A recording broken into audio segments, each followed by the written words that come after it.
I'm delighted to be joined by two fellow TikTokers, Ben Askins, the lovely Rebecca P. Fox. It was just absolutely amazing how poor the entrepreneurial advice was, because it was all literally about do whatever it takes and you've got to do this and you have to do that. The numbers are kind of mind-blowing. I got something like 25, 26 million video views. But I do think the reason why my channel in particular grew so quickly is because I have far more clients now globally just because of the awareness. It's not about staying up late at night and holding up a sign saying I'll rate you from 1 to 10. It's like a waste of your time. pressures of the world are tied in money. I know for a fact there are young girls, 15, 14, that are half naked on there holding a sign, and there's code words that are being used. Oh, you've missed something at the back, and they turn around and bend over, and this is all for money. I think millennial parents, I think they're going to have a fascinating parental decision on how they control social media with their kids. I've worked with a lot of, I'm going to say, young girls in their 20s who have come from your background, and trust me, they couldn't build a business even if they tried because they're too privileged. But the thing I really dislike, which I see on TikTok a lot, is when people make a lot of money, they then start pretending it's not a lot of money. It's okay to acknowledge you've just made a lot of money, you've done well. That can be really inspirational for a lot of people.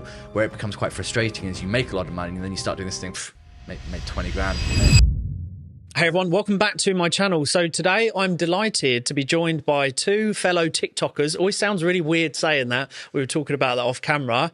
Ben Askins, the lovely Rebecca P. Fox, third time on the podcast, but we're doing something a little bit different. We're doing a trio here, and we're going to be talking about everything to do with TikTok, the growth and how it can excel everything that you've already got going on in your life, whether that be personal stuff that you push in or whether it be a business that maybe you're growing, whatever it might be. Today is about TikTok, the good, the bad, the ugly. So stick around.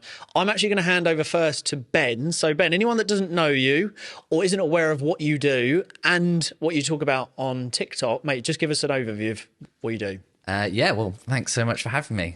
So I'm Ben, and essentially I've grown my business Verb over the last, 8 to 9 years now. Verb is a performance marketing agency that specializes in luxury and premium brands. So we do everything from SEO, paid social, anything digitally related. And we work exclusively with, I guess, what you consider kind of the high-end sort of brands. So Aston Martin, Mayborn Hotel Group, the Ritz, sort of brands like that. So done that for 8, 9 years. We sold it at the end of 2021, and I'm still there sort of looking after it. And I started doing TikTok, I guess, officially in April, I think. I think it was April. I have to double check. It might be late March. And I guess for the context of it, so there's kind of two core things I really genuinely believe in. The first is I don't think you need to be an arsehole to make money. I truly categorically believe that. And I think, I've been an entrepreneur for 10 years, and this whole sort of capitalist vibe of make money, I'm down to make money. I'm all for it. Like, congrats. I just don't think this sort of obsession with making money doesn't excuse, and I actually would argue it goes against this sort of premise of you can be a good person once you do it. Yeah. And TikTok's something I've been looking to more and more, and I was just getting more and more frustrated with the advice that I was seeing on there, which was like dangerous levels of imbecile. Like, it was just absolutely amazing how poor the entrepreneurial advice was, because it was all literally about do whatever it takes and you've got to do this and you have to do that. And I was just thinking, that's just awful. And so I started off just filming myself, just doing a few clips, and it sort of spiraled from there. And I think in particular, I talk about younger generations, and I think, I think they are getting a really tough time in the workplace. I think if you look at everything from COVID all the way through to, how we recruit people, there was this insane stat I saw the other day where I think sort of one in 6 managers had fired a Gen Zer within the first week of them joining. Yeah. And I was just thinking, that can't be right. Like, no, if it's your first job, like, that's just not good enough. You've not set your business up to handle that. No one, unless you've literally punched someone in your opening week, there's no excuse that you're letting someone go that quickly. And that's their first experience of the workplace, right? So it kind of started to really bug me. And so I started doing a lot of content around poor managers, and then got the most insane influx. Everyone's sending me stories and sort of somehow sort of tapped into something quite quickly there. And so a lot of my content is around poor management and what you can do. A lot of it is talk about specific problems millennials and Gen Zs in particular have it. And then I often get people going, oh, but you get bad employees as well. And I say, yeah, no, of course you do. But the power dynamic, if you're a manager and you have a bad employee, you have a lot more options than if you're an employee with a bad manager. And so a lot of my content is around there, what you can do. And yeah, I've really enjoyed it. And it's sort of grown quite quickly. And I'm very fortunate to have the channel I have, really. Well, that's awesome. And we're going to touch on a lot of things that you talk about because they're very similar to myself. So just for context, so your timeline of starting TikTok was really from April, and you're at what are you now at followers? Just over 300,000 followers now, yeah. Okay, cool. So I talk a lot about this. Your growth can happen quite quickly. So Rebecca, obviously been on the podcast before, but in terms of your growth, what was that timeline? Because you're at what now on TikTok? I think 336,000. And what's your timeline look like? So I grew very, very quickly, and it's probably slowed in the last 5 months. But then I haven't been posting consistently 3 times a day. I cut down the amount I've been posting. I didn't go live as much, and it does affect your growth. Yeah. So when I was on it and I was consistent, the growth was massive, and it just kept coming. So it definitely works. Yeah, and you've nailed way. that niche of sort of talking about narcissism and stuff like that, which Yeah. we're going to tie into this whole world of TikTok. So, and for context, so I've grown my channel just under a year to over 200,000 now, and it's there's definitely good sides. There are, I wouldn't say negatives unless you absorb the negatives. Like I don't absorb the negatives, but you can see them. So I'll start with you, Rebecca. So we can use it to build a business, build a brand. We're going to get onto that. But if you are, what would your top advice be for people who are thinking, well, I'm going to start on TikTok? You know, the advice that we can give, what approach would you take for someone just starting on TikTok now? Do your research. So find someone that's in your niche. Have a look at what they're doing, what they're talking about. Look at what gets the most traction. But also make a decision if that is the route you want to go down. Like, the way they talk about things, is it in a way that you agree with, or do you disagree with it? And if you do disagree with it, put forward an argument that's honest and genuine to back that up, rather than just creating content to get an emotional reaction. Always think about adding value, because TikTok's become very diluted with content that adds no value and actually brings the opposite. It brings a lot of problems to your mental and emotional health. So I think if you go out there looking now to provide value, people are going to start to take more notice of that, because you actually stand out for that. And what would you say? Yeah, 2 things. I think consistency is key. I think just get posting and don't worry about it. I mean, I cringe looking back at some of my even earlier, just a few months ago. So don't worry about that and just get it out there and use what the market responds to in regards to how you do it. And then talk about something you're interested in. If you're going to post every day, oh my God, if it can be a chore if you actually don't believe it or don't like what you're talking about. But actually, if you do enjoy it and it's something you're genuinely interested in, it's actually just a nice thing to do. So it makes the absolute world of difference if you actually enjoy it. Yeah, really good points. I mean, the one that I would definitely second as well is talking about things that, one, you really know and that you enjoy, because it is tedious, isn't it? Like, you've got to show up every day. And do you know, I think it was Julius Dean, who's a big content creator, and he said to me, a lot of people who grow profiles forget that it becomes an obligation that you've got to show up. Like, if you're going to build your profile and you've got X amount of followers, the majority of them are following you for a reason, and it's normally value and that can relate to you. And I think sometimes we forget that there's an obligation. You were saying that growth might have slowed down because you haven't done the lives, and it's like that consistency. So start as you mean to go on, but then what's the next phase to grow a sustainable TikTok account? What then? Well, I think you've then got to look at, I think it's engaging with your audience. So actually ask questions, take on feedback. Like, people are they don't like criticism. Like, that's a massive problem. Criticism helps you grow. Embrace it, get into a dialogue about that. Learn from your audience, learn what they're looking for, what they're missing, what knowledge they need. And I think that's where then you keep driving that growth, because you're growing with your audience, and that's what gets you authority in your niche. Yeah. What about yourself? Yeah. So a lot of people, when you ask youngsters what you want to do, a lot of them now say YouTube influencer and all of that. Like, I don't buy into the word influencer as much as perhaps I should, because I think it can't just be about having a big social following. I think you actually have to have a purpose. Or, there's 2 ways people have a personal brand, right? They either use it to enhance other things they do, so they might have businesses or investments and things like that, and they're there, or they have a genuine message and purpose and something they really stand for and believe in and grow. And those I think, are the 2 best ways and best reasons to have a social channel. I struggle with the idea of just sort of like growing it for the sake of having a big following. Like, I just don't, unless you have a purpose of what you're actually trying to achieve, I don't really get what the goal is. And I think you need to have a goal for something like this. So yeah, it's interesting. And again, because I'm still relatively new, I haven't quite sort of fully formulated what my sort of long-term goal is. And so for me, it's all, I don't think I will never be like a full-time creator. You know, I'm an entrepreneur at heart. I will always have, you know, other interests. And so I think for me, the role of social is to enhance what else you're doing in your life, but actually doing it in a way that, you know, presents your values really. Yeah, well, this is a really important part. And we are going to elaborate quite in depth around some of the negative sides. And you've briefly touched on it. And I really agree with it's got to build on something that you've already got that's sustainable. So one thing I'm seeing at the moment is people are growing accounts. But if you turn around to them and say, why are you growing your account? Well, I don't really know. I just want followers. So there's no real purpose. And I think you hit the nail on the head.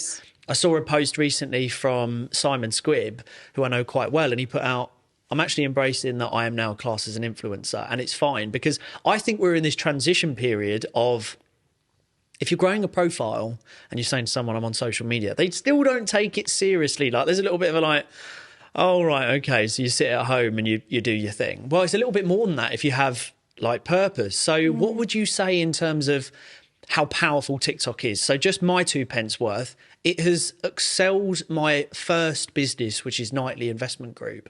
And I have far more clients now globally just because of the awareness. So I'll throw it at you, Ben. What have you seen in terms of reaching more people? Because you're getting good views. What's come from it? Yeah, I mean, I think the numbers are kind of mind-blowing. So, you know, the other month I got something like 25, 26 million video views. You know, that there are news stations that get less views than that on an evening basis. So when you kind of start comparing it comparatively to things like that, you just start to recognize how powerful it is. And I actually talk to my clients a lot about this as well at Verb, because you think of how much time goes into, say, a CEO giving a speech at a quarterly briefing or, you know, a board report or something like that, how much time, how many people get eyes over it. And then you have a small junior who runs your entire social media account who are talking to more customers than anyone else in the business. And they just kind of let that. So the sort of disconnect and the underappreciation of just how powerful social is in regards to just exposure is mind blowing. And I've started to get people come up to me in the street and be, oh, you guy from TikTok. And that's quite a sobering experience. I'm not quite sure how I feel about it just yet, but it's amazing. And that's just happened in a few months. So yeah, it's the numbers just blown away, because you can also look at like how many hours people have watched your videos, and it's in the hundreds of thousands of hours. And you just think of watching me talk to my camera in. So yeah, it's just the numbers for me are just kind of mind-blowing, I think. It's insane, the analytics. And I mean, you've really capitalized on like clients and opportunities, and we were talking about networking and the doors it's opened, and it does, doesn't it? Yeah, I mean, some of the clients that I work with are quite high profile, and I've had to sign gagging orders to work with them. So that gives you a scale on the sorts of people I deal with. And it's all come from TikTok. It's not cost me a penny. It's earned me a lot of money. Yeah, it's insane. This is why we're doing this video, because it's not about staying up late at night and holding up a sign saying I'll rate you from 1 to 10, or, you know, I'll only talk if you're dating me. It's like a waste of your time. It's mind numbing. And these are some of the negatives which we'll come on to and things to avoid. But I think also when you're putting a message out there, do you know, it's insane. You were talking about numbers.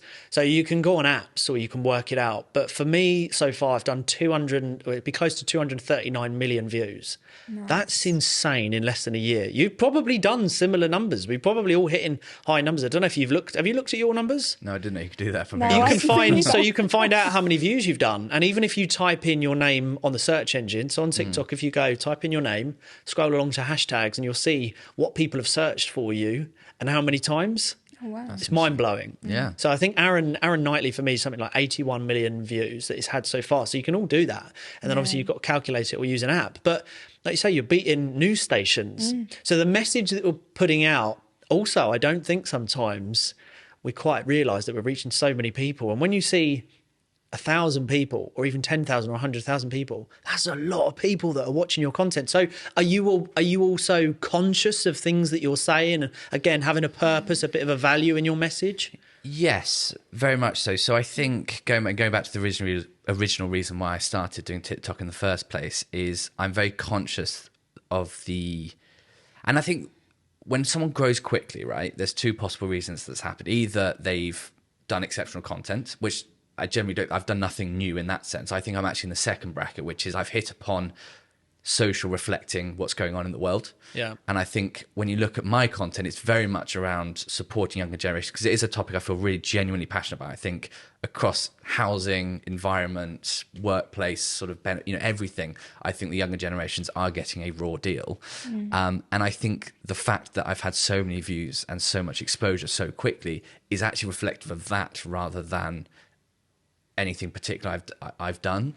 And the reason I say that is because I am a strong believer in social media reflecting what's going on in the world. Yes, like you put anything out, there's always someone who can disagree with you. There's always someone, and you just kind of have to sort of filter those. But I do think the reason why my channel in particular grew so quickly is because younger people are feeling pretty unmotivated. I really do think that. And I think my channel is a source of relief because, one, I think it's nice to know some other people are going through similar things. Yeah. And two, sometimes it's just nice to feel like you're not going crazy. And there, I talk about current affairs sometimes, for example. So I talk a lot about the housing market. I did a post about Brexit the other day.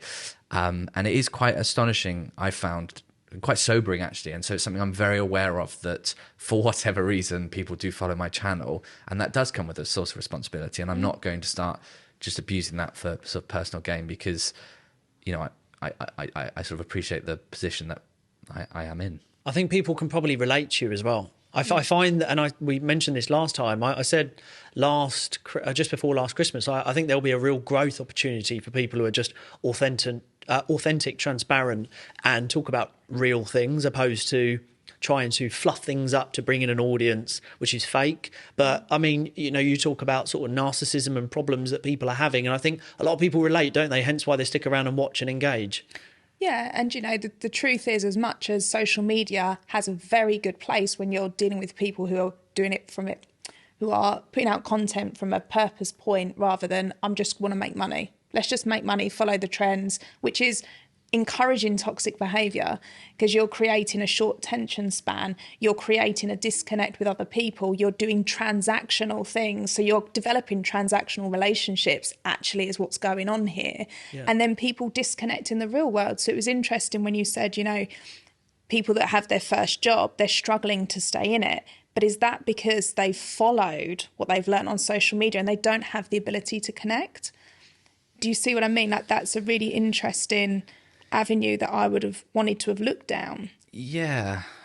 Because this generation has been raised online in a digital world, and that's how they've learned to interact. For sure. And I actually think I totally agree. It's a very digitally native. And we've had a couple of digitally native, even I would say millennials, but my lot were pretty digitally native by the time we got to the workforce. But I think this is a whole new level, right?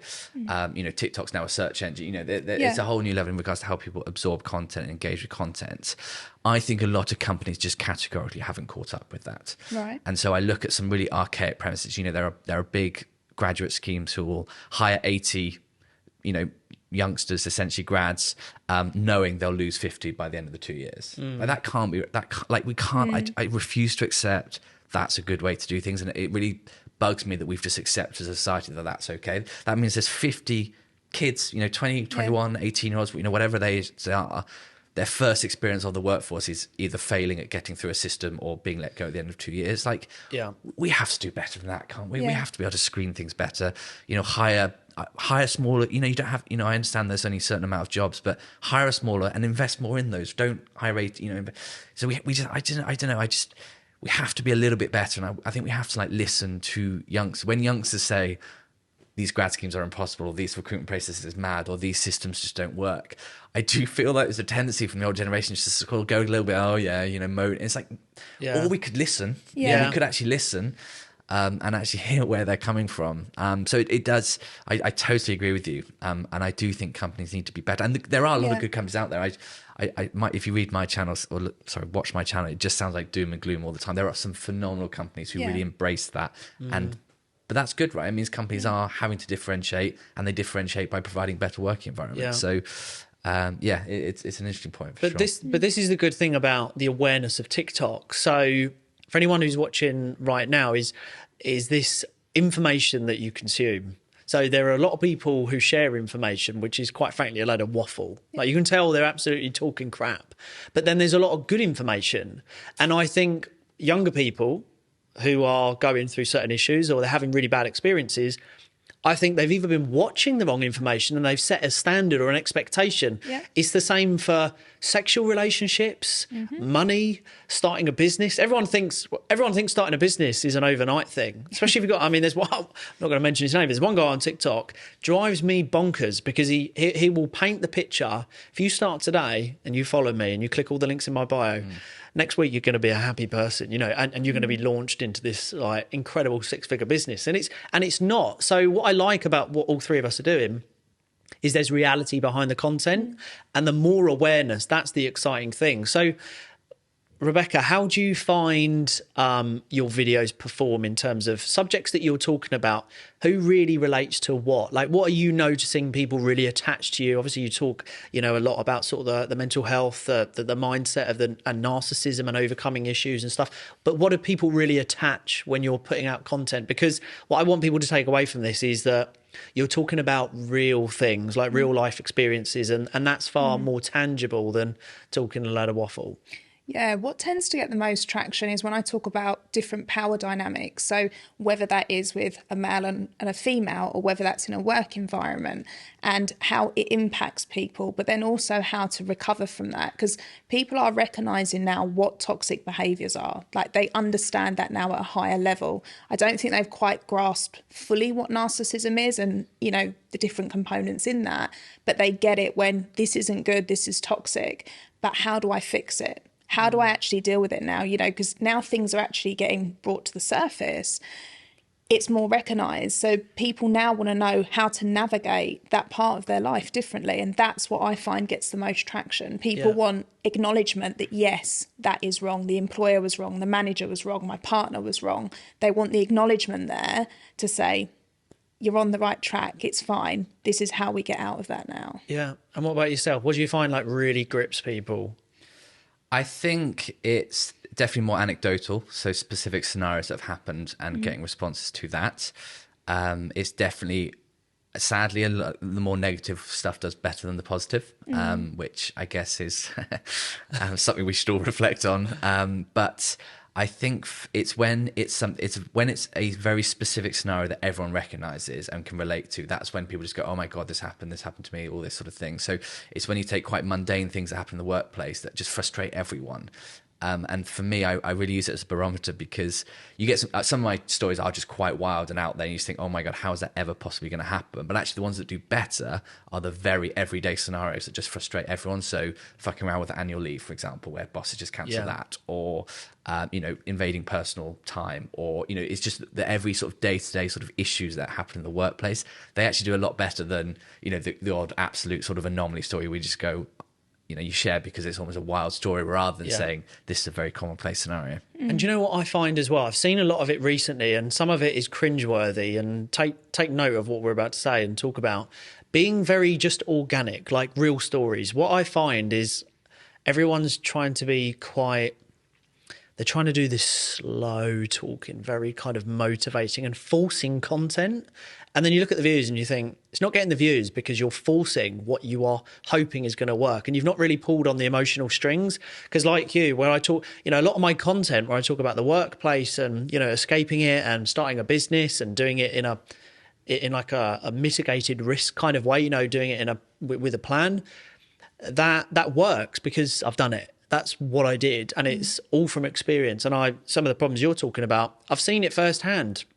And I think people can really attach to you when you're talking about that. So if anyone was watching this and they were thinking, right, I've got a story to share and I want to post about it and I want to put my face out there, what kind of ways are best to do it? And I want to go down to detail here in terms of, do you just come out raw with a story of how you're feeling, or do you think about it? Are you mindful about what you say, or would you just recommend you just start and share your story and see how it goes?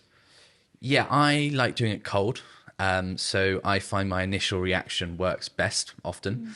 It does cause issues on the edits for sure, because I can ramble. But I think how it works is someone sends me a story, I take a quick look through. If it looks like a good one, I'll then actually say, no, I'm going to stop, then I'll do that in front of camera. So I won't read and think about what I respond, because I think the initial response is actually the most informative. How I initially respond to something, you know, I guess I do trust my response to an extent, but also it's the rawest one, right? I'm not creating a persona. I'm not sort of trying to hit certain buzzwords or anything like that. So how I feel about a story comes off, and it fluctuates. Like some things one week I might almost find a little bit amusing, really hack me off, and sort of vice versa.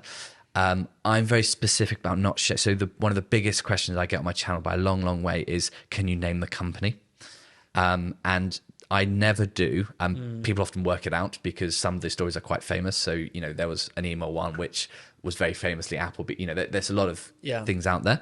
But the reason I don't is twofold. One is my core responsibility is protecting the individual who shared the story, because you don't know what the power dynamic is. Yeah. They might still be there, and a lot of them are. And so for me, the ultimate responsibility, and going back to one of your earlier questions about how I view my position, the easy way for me to gain clicks would be to name the company and then just throw it out there to the world, and it would get, I know they would get way more views, people would pile in, I know that. The reason bite everyone on the arse as well. Exactly. The reason I don't is because of the responsibility, where it would be way too easy to track who that person is. Yeah. And my worst scenario is me doing a story that then has real life repercussions to the person who shared that with me. So that's the ultimate reason why I don't share the name of the company, because it's a choice, right? I could name the company and I could just, you know, and like people go, oh, you don't do it because you might be sued. And I say, actually, no, that, you know, I'm in a position where actually that actually isn't a concern for me. It really is about protecting that individual. So that's one of the big ones for me, I think. Using it in the right way, yeah. Yeah, and I love what you said there, Ben, because a lot of people, certainly with my kind of niche, when people are very hurt, they're desperate to tell their story, but the difference between a victim and a true perpetrator is the victim doesn't want to name and shame. It's not about this big smear campaign. It is just about sharing their story, sharing how they're feeling, how it's affected them, to help other people, rather than the company or this person's done X, Y, Z and they're to fault. And I think that's a big difference. Yeah, and because it's thematic with society. This isn't about naming, calling out one specific company, because we've all made mistakes in company. You know, it's not about naming and shaming one specific company. I mean, there's certainly enough. There are some that crop up enough where you actually start to think, come on, you need to sort yourself out. But actually, it's not. It's about calling out the workplace in general. And so the reason why these stories resonate is because everyone goes, and it's so funny, everyone goes, oh, it's definitely in the UK. No, that's definitely in America. Or that sounds like the trucking industry, or that sounds like hospitality. So everyone's like guessing. And I think that kind of shows it for me, in the sense of these are issues across work. And so that is another reason why for me, it's about the theme of it, rather than necessarily it's this person or this manager or this boss. Yeah.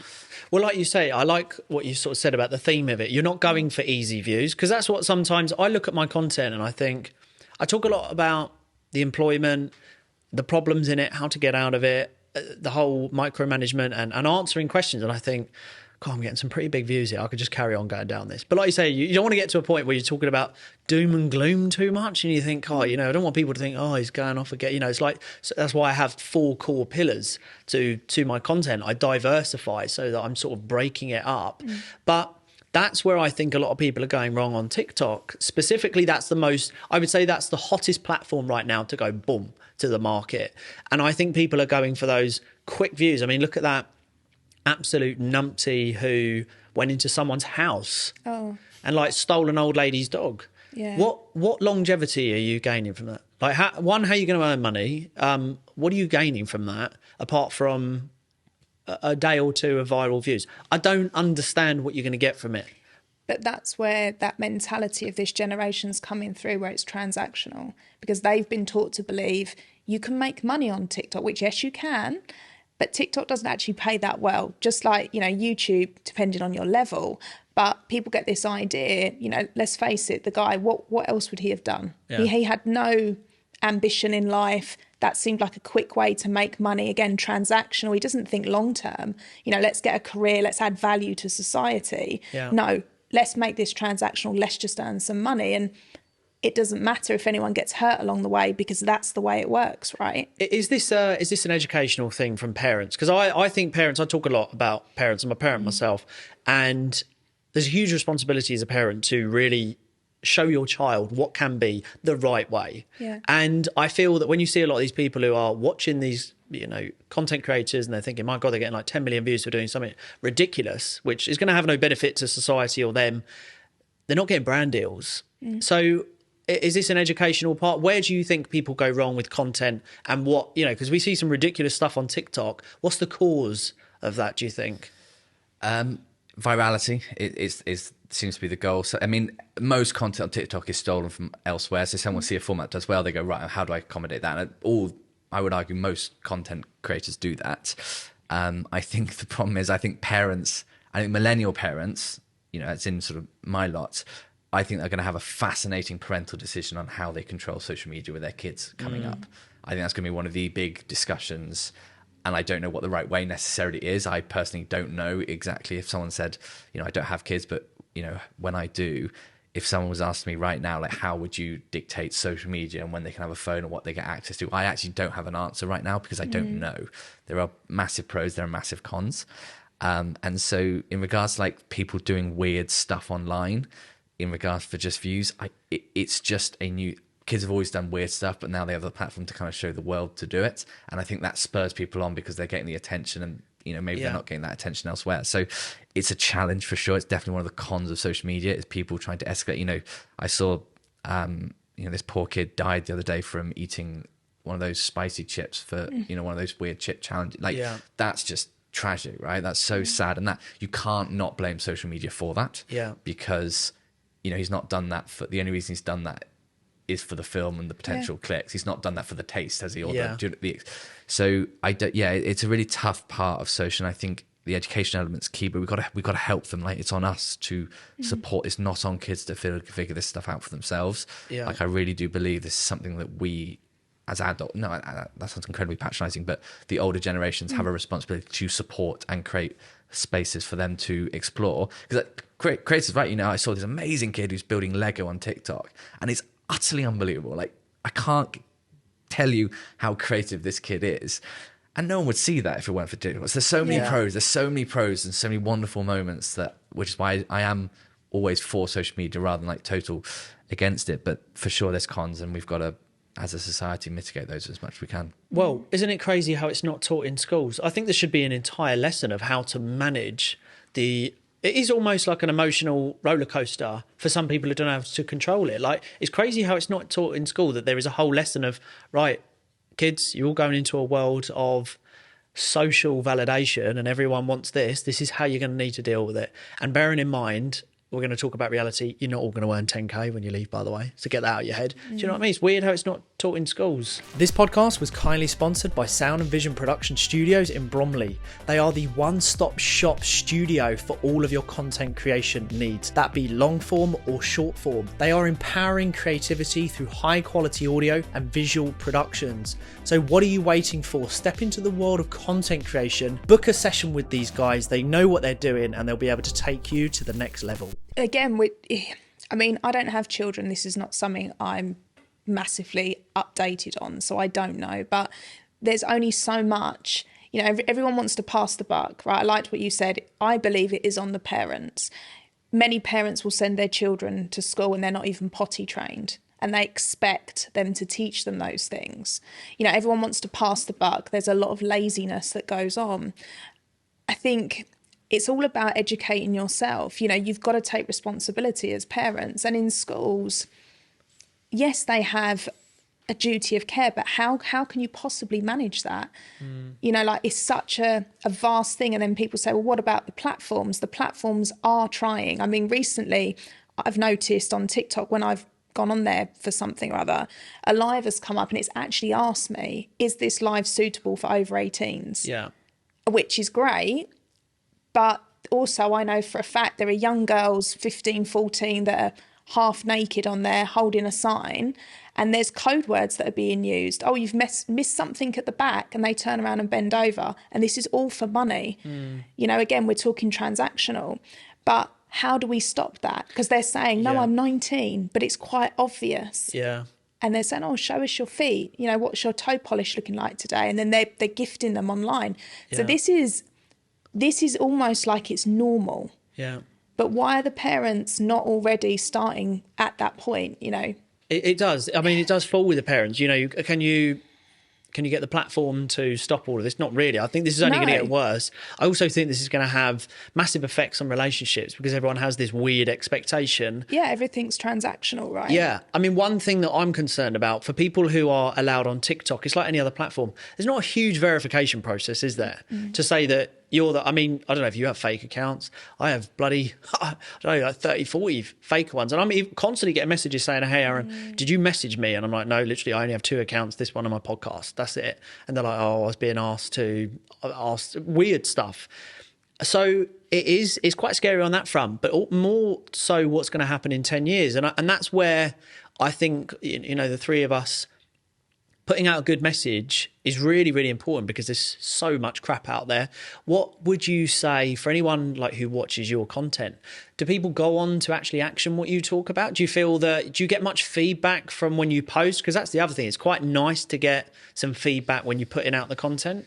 Yeah, I do actually. I get a lot of very nice messages being like, oh, by the way, you gave me, I mean, someone very kindly used the word courage to, you know, quit my job. I've now got an amazing new job. And I mean, those are just one, like, can't tell you how much those mean to me. I get a lot around, you know, I've had more constructive conversation with my manager, for example, which again, so absolutely, you know, I'm all for that. And then you actually get some nice, I say nice, but constructive feedback in your comments. So, I mean, some you just get weirdos. You just sort of say, and I think if you're going to post, you just have to accept that you're going to get a degree of those.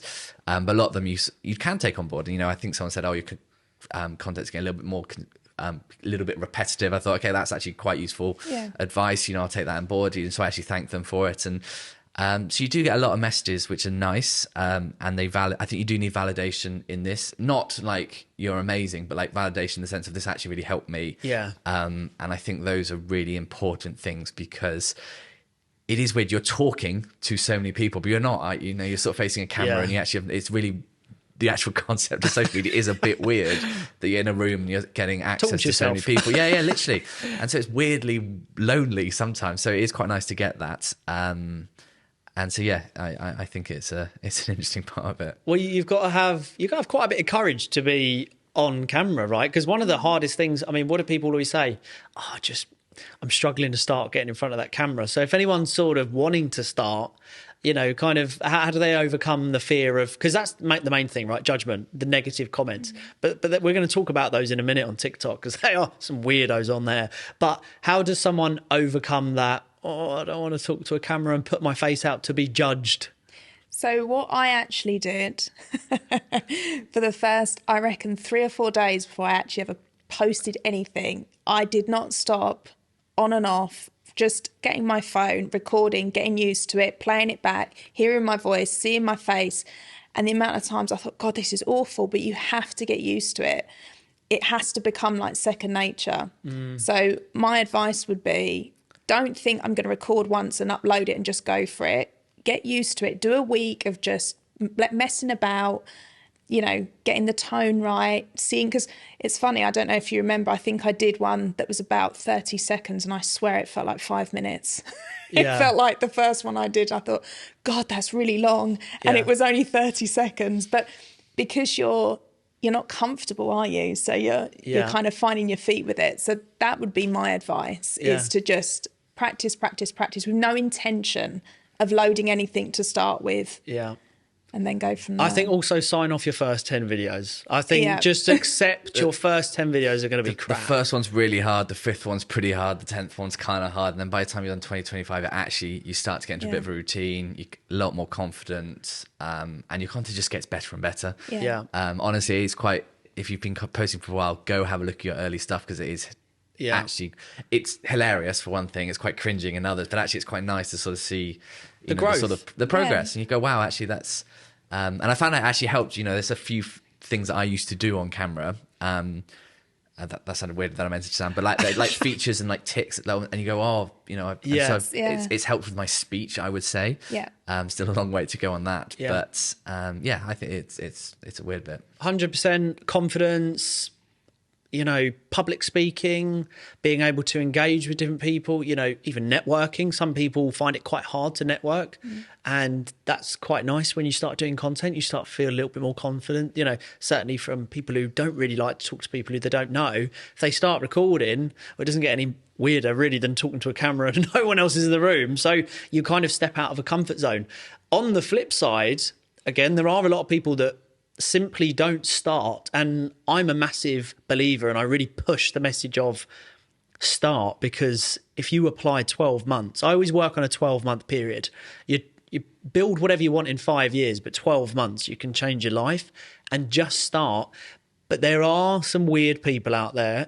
I think TikTok holds a lot more of them because I think it's so quick to open up an account. I've had people on my live where my moderators will block them, and you know it's the same one that's come straight on.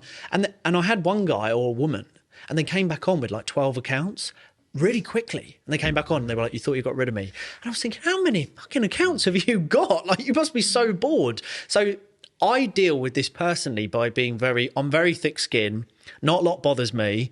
It's very unlikely anyone would actually say that to my face. And I just don't care. And some of it's quite humorous. So how have you found some of the trolls? And also share with us, if you can remember any comments that ever made you sort of chuckle and just go, no, I like that one.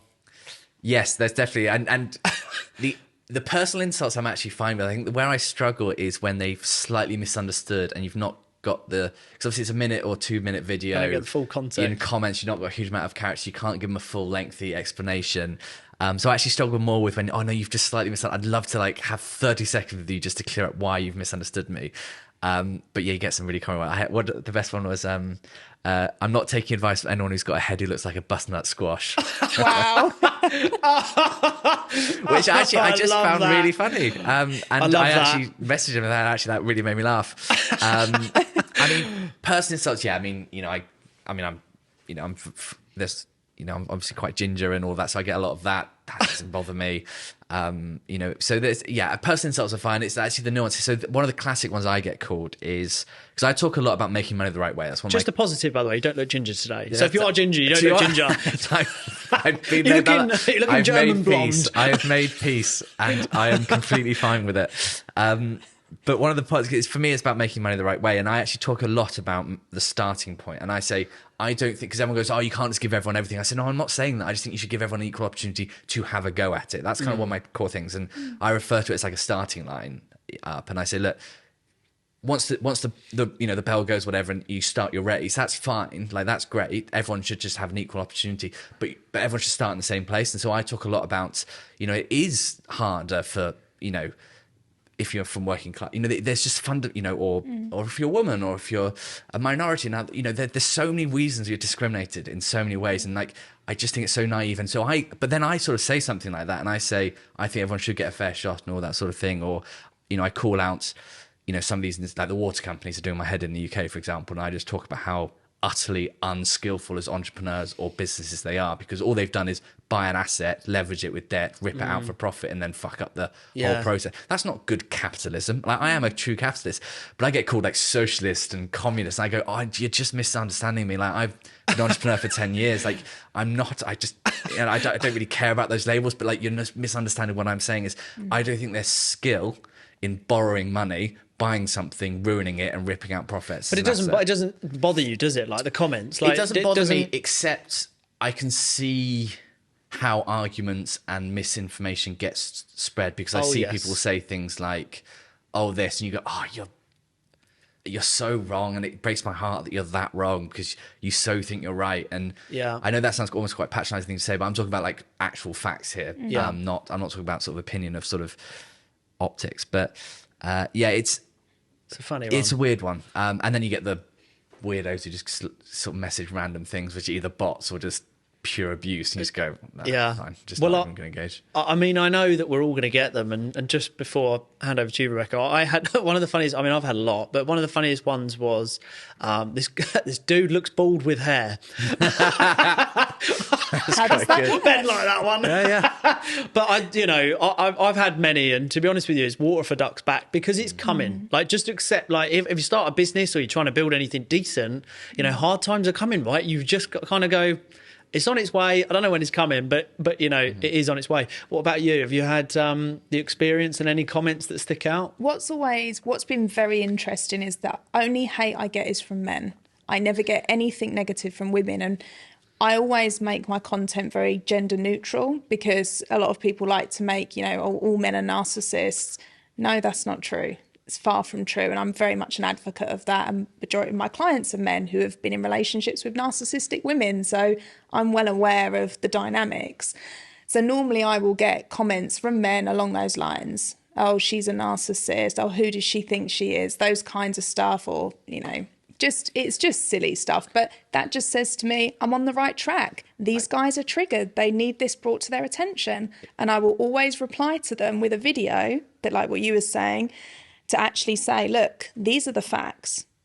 This is the situation. You're just holding up a mirror and they've just felt shame and lashed out. It's almost a cliche, that one. Do you know, it's really funny. So just on TikTok, what are the possibilities? Because I want to talk a little bit about money, not going into exact specifics, but I want to talk about money because even for myself, I always started to just excel my brand and business and to see what could happen and to talk about things that I enjoy. And from there, when I realised that, okay, that it's got legs, I realised that, wow, I could work with some pretty big brands here. And now today, you know, some of them, and I've been working with brands and, you know, they'll pay you, you know, a few months' salary for someone in a 40 to 60 second video. It's bonkers. And what frustrates me so much is that, you know, you were talking about everyone has an equal opportunity. I'm a massive believer in that. So what you were describing was basically me. I came from the working class. I've come from the council estate. I used to have a skinhead. I used to be pretty rough. I've had it all. I've done it all. I've been there. I've worn the T-shirt. I don't make fucking excuses. That's what really annoys me. You know what I'm on about here. Really irritates me when people make excuses because we all have the same opportunity. And it does. I want to bring more awareness that rather than sitting on TikTok and going for one viral video or telling people to gift you a rose and a flying corgi, realise that if you position yourself very well and you really dedicate to this and excel in who you are, you can earn some serious money. And it frustrates me that they're not seeing it because, like you say, you know, you highlight weaknesses, don't you? And do you find it weird? So talking about money, there is a huge opportunity. In the UK, I do find people don't like to talk about money too much. Makes me feel a little bit uncomfortable. Don't want to talk about it. I've had no money, by the way, but I do like talking about money. I mean, how do you find it? Is the UK a little bit taboo? We don't want to talk about it? Yeah, I think the comparison I always make is when we opened up our New York office and the difference between dealing with Americans and dealing with the UK it's just mind-blowing. Like, in the UK, you have a meeting and it's just all stuff around what you're going to talk about and you dance around for like 25 minutes. In the last 5 minutes, you might sort of go, right, okay, let's talk. Whereas America, they walk in, they go, right, we're doing business. Do you know what I mean? It's the mindset. And I love it. I've got a lot of time for it. In regards to, I'm going to push back a little bit because you said, you know, you mentioned your background and like, I'm the opposite, right? I couldn't have had more privilege if I'd, you know, loving parents, sort of very middle class, like privately educated. I mean, my parents were loving. No, but in the sense of like, yeah, I know. I've had every possible advantage. You know, I'm white, I'm male. Like if you've written down every possibility of advantage, I've kind of got lucky there. And I do think that's given me systemic advantages over a lot of people just by default of access, you know, fallback. Like when I was a little bit more like, I guess you call it less self-aware, I would sort of say, oh, I'm self-made because my business, I'm a digital company, I've built that. And when I was 23, 24, 25, I said, yeah, I'm all self-made. And to an extent, and the reason I said that was because my dad and, you know, had a good job, but like it was nothing to do with digital. So we sort of built for them. And to an extent, that was true. However, what I sort of realized was my fallback. I always had that safety net, right? Like if my business completely bottomed out and totaled, I had my parents to fall back on you know, I had that option. Yeah. And you forget how often people do not have that option. So for me, one of the more self-aware moments I had in my 20s was that, yes, you know, and I'm very proud of the business I've built, but like, it's not the same as someone who didn't have the privileges I had of building it as well. So if someone else had the exact same business, they've done a hell of a lot better because of all the sort of anchors that they had with their life. So I do think that's an important thing to acknowledge. And I think a lot of people don't acknowledge it because they almost feel like it takes away from the credit. It's like, no one can take away my story about Verb. Like, you know, I've built it, I've sold it, and you know, that was it. And I'm something I'm very proud of, but like that shouldn't take away from the fact that actually I had a huge amount of advantages. And I do think it's important to talk about because otherwise people might just look at my channel and go, do you see me? I could easily turn my channel into, it's all about working hard and, you know, I did it, why can't you? Yeah. And to an extent, you know, you've got to work hard, but I also think it's important to acknowledge how easy I had it compared to other people. And I'm not just saying, I really fundamentally believe that. And then the money thing is interesting. I think I don't monetize my TikTok. I'm fortunate enough to be in a position that I don't need to. And because I don't know what the sort of long-term goal is, I don't want to just start partnering up for the sake of making money. So I'm quite a fortunate position to be that. So but it's weird, like people ask me, how much you sell your business for and all of that sort of thing. And I find that quite private information. That's not something I tell people because that's my information. That's not, you don't need, the only reason you would want to know that is almost, I think, unhealthy comparative. Do you see what I mean? It doesn't matter how much I sold my business for. So it's an interesting question. I don't really have an answer for you, I don't think. Ben, I like you even more now. I like that, but cut the crap. How much did you make? but do you know what? I really like what you've said, and I want to come back to that in a second. But because what you're talking about, having that fallback, I really like that you said that, and that gains huge amounts of respect. Especially, I find that a huge amount of respect because I know a couple of people, and they'll claim everything's theirs. And I fucking know it's mummy and daddy's, and it fucking irritates me to the high heavens and back. And there's someone close in my family within ties and stuff like that, and it fucks me off because I've been in conversations where it's, oh yeah, that's ours. No, it fucking ain't. Are you going to tell them, or am I going to tell them? So I really like that, and I highly respect that from someone also who came from parents who had fuck all money, like literally. So on that, money, it does bring money. Money is a good thing. If you're an arsehole, it's going to make you a bigger arsehole. But money generally is a good thing. It's not about the actual green paper. But there are possibilities to earn money on TikTok, aren't they? And really excel what you're doing. Yeah. And I think that there's so much I could say to what you said, Ben. I loved that. Yeah. But we love you, Ben. Yeah. Because, the truth is I've worked with a lot of, I'm going to say, young girls in their 20s who have come from your background, and trust me, they couldn't build a business even if they tried because they're too privileged. They've never had to fight for anything. So from my point of view, I respect anyone that can build a business, whether they've come from nothing or they've come from something, because I actually think when you have nothing, what have you got to lose? But when you kind of got a backup, you got, it's like, well, why do I need to try so hard? Kind of. Yeah. So I really respected you for that. But what you were saying about like the money, and I think when it becomes, I don't mind talking about money, that doesn't bother me at all, but money doesn't define who I am. Like, I'm very disconnected with money in terms of it doesn't define my worth. And I believe money's a byproduct of what you bring in terms of value and your purpose. So when people talk about it in that aspect, I've got utmost respect. When people talk about it as a narcissistic validation way, superiority way, look at me, this is what I've got, that's when I've got a massive problem with it. Yeah. Because it's like, well, that's what we're looking to achieve. No. Yeah. Look to make a change, and you will receive the rewards and benefits as a result of that. Yeah. And that's where my mentality goes with it. Yeah, and that's the wrong side of TikTok, and certainly Instagram is, like you said, you hit the nail on the head. You could showcase this and pitch this as a Discord. Look what I've been able to achieve by the age of early 20s or whatever.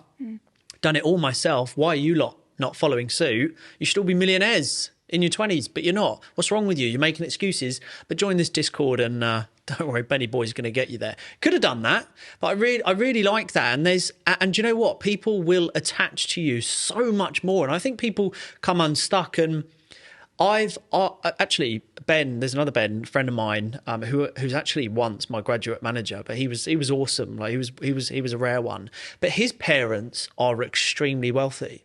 But Ben grafts his arse off. Like he doesn't. And as soon as I found out, because he turned around to me once and he said, "Oh, this was at my old job actually." And he turned around and said, "Oh fuck, I've got marker pen on my jumper." And I went, "And what?" He went, "Well, this is Supreme." And I went, "What the fuck is Supreme?" He went, "Mate, this is like a 480 quid jumper." I went, "What the fuck do your parents do?" And he went, "Oh, nothing." I went, what's your dad called? So and so. I went on company's house. His dad does like 9.5 million a year. This was a little while back. I went, "Right, silver spoon." And he went, "No, I'm not like that." And anyway, as we became friends, I love Ben to bits, and I do a lot for Ben, but he is so open and honest about it. And I am really drawn to Ben like that because I can take to him, and other people take to that, and then they buy into you as a person, and then they'll follow you and they'll support and then they'll buy hands down. So I really like that. But there are a lot of people on Instagram and TikTok using it in the wrong way. And when we talk about money, you hit the nail on the head when you said it highlights like a fault. If you're talking about narcissism, the people who perk up, they're normally the ones that are annoyed about it. Well, don't keep talking about it, Rebecca. My missus is going to start watching this. She's going to know what I'm onto. Do you know, it's kind of that. So when you talk about money, is it a good conversation? Should we talk about money? Should we not talk about money and how we're making money? Or do we all just go quiet? I was going to say, I think it's important to understand and know the value of things. You know, like everyone has this idea, let's be a millionaire, this is great. You know, like that gets pushed a lot. But what is the reality? What does that actually look like? You know, what does £1 million buy you? It doesn't actually buy you that much. Like I couldn't retire on £1 million. Let's put it that way. So like, you know, you've got to look at it from that point of view in terms of what is the value of things and understand that so that you can gauge what you can and can't achieve. That's where I think it sits. Yeah. What kind of response do you have if you're ever talking about money or making money? So one of the best lessons I learned, it's not a lesson, it's more of like a parable. So basically a therapist is looking after two billionaires and one's building a super yacht.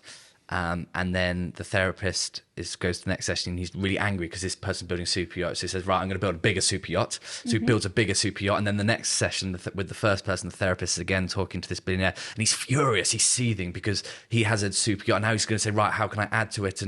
And this sort of goes back and forth, and they're getting more and more irate. And the therapist sort of turns around to both of them and says that I have something that neither of you have.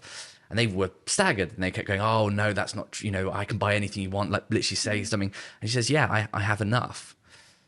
And I think that's always stayed with me a little bit because I love that story because the best thing you can do when it comes to finance is just think about what would actually make you happy. Like genuine happy. Like the bullshit I hear is, oh, money doesn't buy happiness.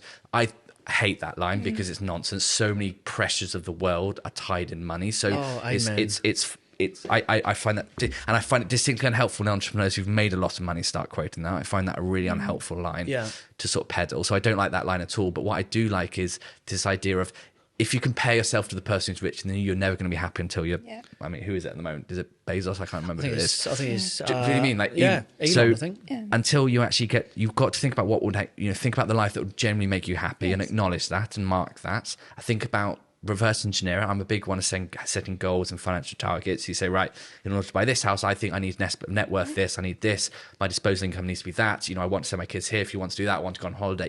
It's okay to be ambitious, by the way. If you think this will actually make me happy, I'll go for it. I'm all down for that. But where I think the disconnect is if you don't have that goal, there's never enough. And so you end up just constantly chasing the next thing, and you don't have that pause and say, I've got enough money, and then you can start, and as soon as you have that financial freedom, and that's why I truly think financial freedom is when you don't feel the pressure to earn more. It's not just about having enough. That's when you can start really sort of controlling your life and saying, this is what I want to do.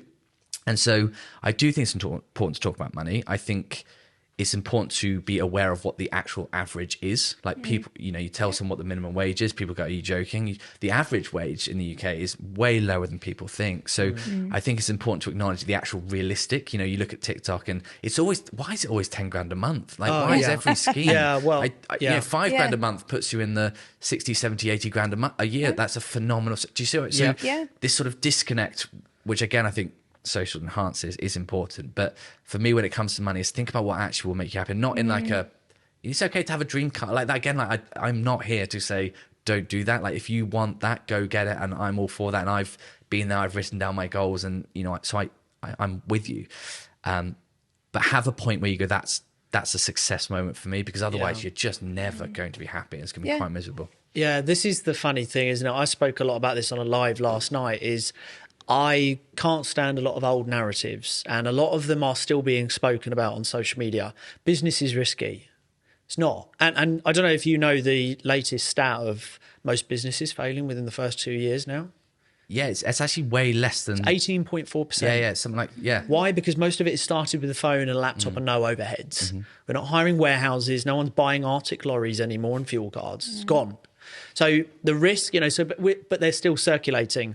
Money doesn't buy you happiness. Fucking believe me, it really does. Like, and it's used in the right way, because we went through. Can you have longevity in love without money? No. Do you build memories without money? No. Babe, do you want to walk around the park? Yeah. Can we get coffee? No, just walk. Really? Like there's going to come a point. Well, I want to go to the Ivy. Like, I want to spend some money. Health. someone said yesterday, oh, well, Aaron, you don't know what you're on about. Health is for free. No. You come out the womb with your health and organs, but how do you maintain health? Good food, good fluids. That costs money. So everything costs money, and I'm totally on board. Happiness, I know, it's funny, isn't it? Like when you hear people talk about, well, really wealthy people are miserable and they're bar humbug. No, I know some pretty wealthy people who are like, they're over the moon at their success. And this is the confusion. And I think this is the uncomfort of, I don't like to say it, I've come from no money, so I have no problem in saying it. But people who tend to not have any money or have any ambition to have more, or don't know how to write it off. Well, you're talking about money, Ben. You must be a miserable git and you must be a Scrooge. No, Ben's just got ambition. That's my take on it. Is it kind of lacking in education, right? That's what I think it is. I think you just don't know enough about what money could really do. Private medical care. But that goes back to saying, should we talk about money? Because you don't know what you don't know, right? Yeah. So the more it's talked about, the more you can understand, like what you said, Ben, what does 5K a month get you? Hell of a lot. Yeah. Let's life. understand that. Yeah, that 10K is thrown about everywhere, isn't it? Yeah. I don't know when we landed. Was there clickbait. Was there a meeting? I don't know when 10K became. Well, let's just talk about 10K. 10K is a lot of money a month. And the other thing is as well, most people go, yeah, but the more you spend, the more you earn. I barely spend anything. Primark t-shirt, Primark shorts. I do like 270s. That's it. I don't wear anything else, to be honest with you. My overheads are minimal, but I earn all right. Is it a case of the more you earn, the more you spend? I don't believe it.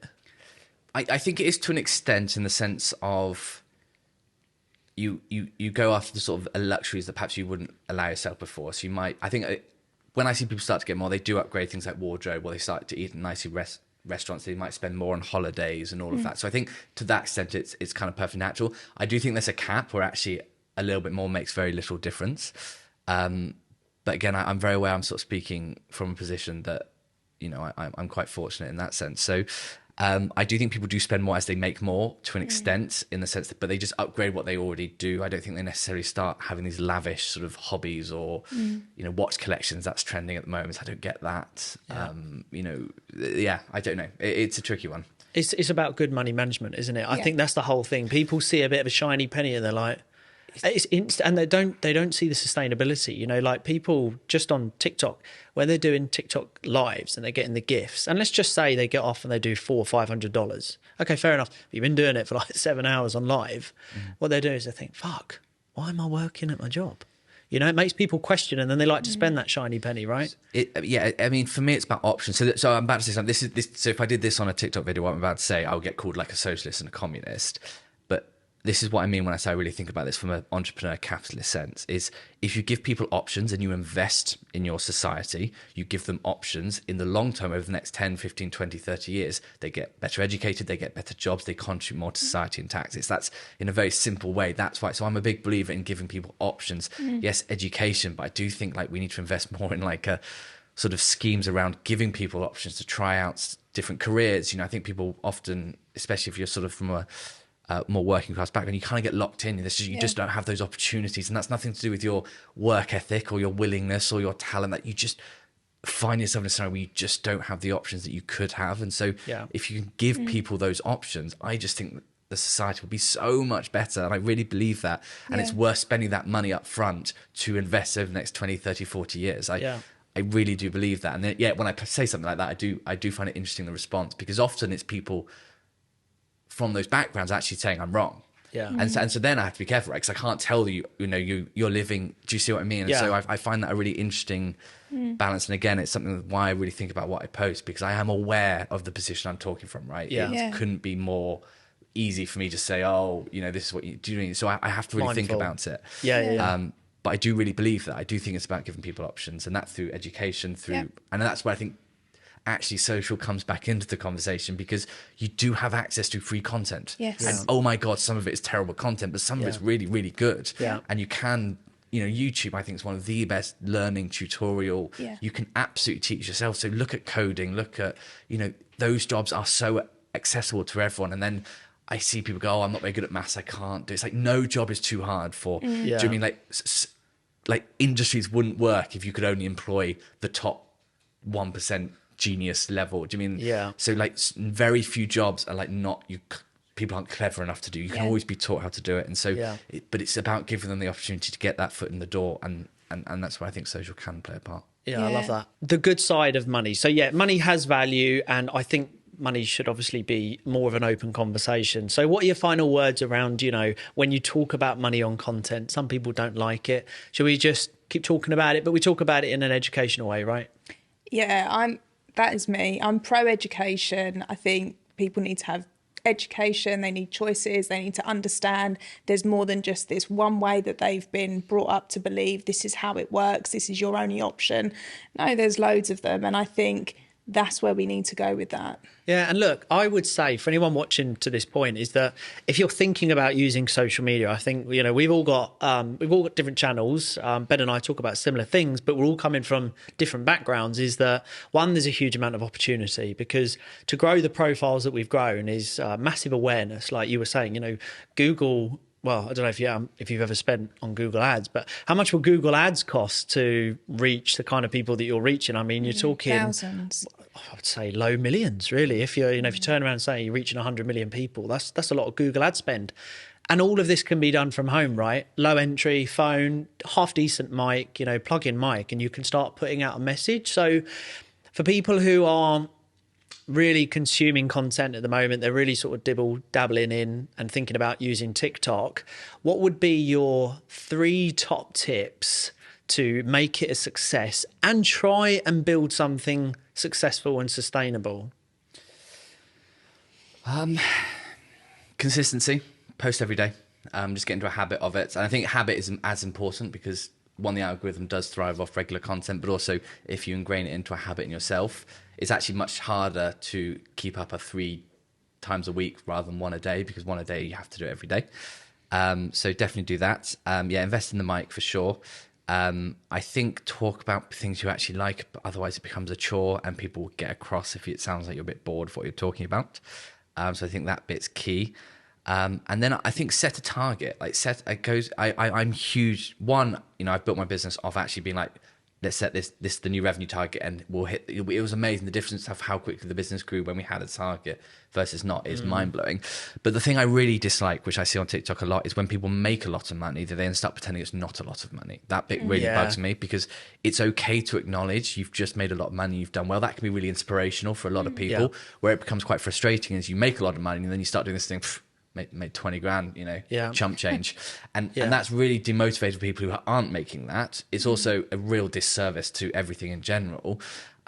It's okay to be like, oh, I'm really proud of this. I've actually worked really hard and I've got this. And you know, celebrate that. And people actually be much more inclined to be like, that's amazing. But the sort of false modesty element that people try and introduce, I do think comes across as quite ugly, because why are you doing, like, be proud, you know, why are you inflating your numbers? Why are you saying you made 30 grand when you only made 20 grand? 20 grand's still amazing. Do you see what I mean? Like, when did we decide that what we actually did wasn't a good enough thing to celebrate? And that affects, just quickly on that affects a lot of young people. And that because then that's having this expectation. I was talking about a live, and you know, someone said to me once, because I'll openly talk about how I manage my finances, how I invest, and kind of where my money goes. And like I said, I have very minimal outgoings, but my cash flow is pretty good for a 30-year-old. And then I'll talk about how I manage that. But I'll have the comments of, well, why aren't you wearing Ray-Bans and why aren't you wearing a Rolex? Who am I proving anything to? I'm actually just trying to add value to you. So it's that expectation of, well, if you're earning that, let's see it. I want to see it on you. Yeah. That's it. So I can rob you in London. So that's what's going to happen, isn't it? You can try and rob me, but that's what's going to happen. But the point is, everyone's looking for the materialistic things to sit on there. And I think people, like you say, coming out of school, college, stuff like this, thinking, fuck, I've got to earn like 10 grand. You know, everyone goes, well, if you're living in Dubai, the minimum you need is 10 grand. Is it? Really? Believe me, I'll live pretty low key, but watch this space. So it is, isn't it? It's like setting up a false expectation. What would be your 3, you know, top tips for someone starting out? So my first one is to be curious. Like, be curious on what's actually happening, what's being put out there, who are your competitors. Get curious around that. The second is be open to learning. Like, actually sit down and treat it like a business. Yeah. It's not a hobby that you're just getting your phone out and having a go. Treat it like a business, like what Ben said, make goals, get structure around it, the consistency for sure. So you're confident then on what you're doing.